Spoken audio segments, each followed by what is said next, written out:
বিদেশে গিয়ে কাজ করার স্বপ্ন বাংলাদেশের অনেক তরুণের। আগে সবাই বেশি করে যেত মধ্যপ্রাচ্যে, কিন্তু এখন ইউরোপের দিকেও ঝুঁকছেন অনেকে। এবার সেই ইউরোপে যাওয়ার বড় সুযোগ এসেছে। ইতালি আগামী ৩ বছরে প্রায় ৫ লাখ বিদেশি কর্মী নিতে যাচ্ছে। এই তালিকায় বাংলাদেশের নামও রয়েছে।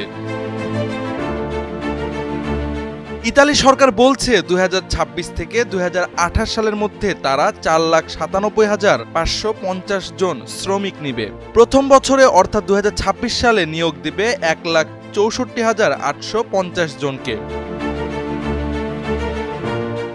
কাজের জন্য বেছে নেওয়া হয়েছে ৪টি প্রধান খাতকে: কৃষি, পর্যটন, স্থায়ী পেশা এবং দক্ষ শ্রমিক। প্রতিটি খাতেই বাংলাদেশিরা আবেদন করতে পারবেন। ইতালির শ্রম মন্ত্রণালয় জানায় ১২ জানুয়ারি কৃষি, ৯ ফেব্রুয়ারি পর্যটন, ১৬ ফেব্রুয়ারি স্থায়ী ও সহোদ্যোগী কাজ, ১৮ ফেব্রুয়ারি দক্ষ ও অভিজ্ঞ শ্রমিক, এই তারিখগুলোতে আবেদন নেওয়া হবে। ইতালিতে কাজ করার সবচেয়ে বেশি সুযোগ থাকে কৃষি, ফ্যাক্টরি আর হোটেল রেস্টুরেন্টে। সেসব কাজে এবার বেশি লোক নেওয়া হবে।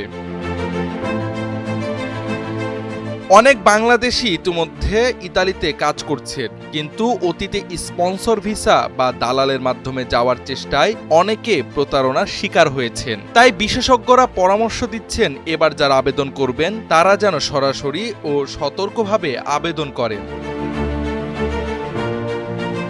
ভবিষ্যতে ইতালিতে কাজ করতে চাইলে কিছু যোগ্যতাও লাগবে, যেমন ইতালিয়ান ভাষা শিখে A2 সার্টিফিকেট নিতে হবে, আর পেশাভেদে কিছু কাজের অভিজ্ঞতাও লাগতে পারে।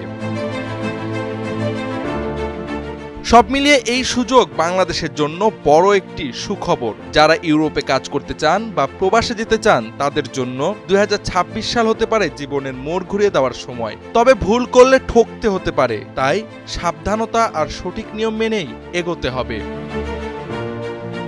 জাওয়াদ আহমদ, সময়ের আলো।